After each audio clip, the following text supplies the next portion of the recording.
Hi, I'm Clinton Crafton with Advanced Rescue Solutions, and we're going to talk a little bit about a common sense rescue approach to car into the building. So we're big fans of common sense technical rescue. There's a lot of times where we rely so heavily on our training and what we were taught, regardless of how long ago that was, that we see things very black and white.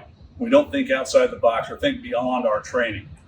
Understand, training is absolutely critical. We would never say that you should do anything off-label that you don't have the training to do. But let's take this particular scene where we've got a car into a building.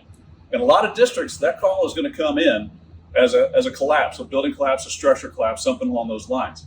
So while the alarm bells are going off, we're heading to the truck, the alarm bells are going off in our head as well. It's a collapse. So we're already tunneled into that mindset. If we're not familiar, if we're not comfortable, any of those things, we could show up there, have this car into a building, a person trapped, and be frozen. Can't do anything until the collapse team gets there. Think about what you've got on your truck. If you've got a rescue or a extrication response capability, you're good to go in a lot of cases.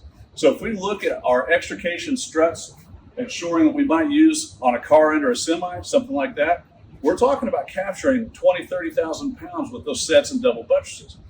When we look at using the same equipment, and you need to understand what your equipment's capabilities and capacities are, we can do a lot to shore a building, to shore a structure where that car has entered the structure to make it safe for us to work.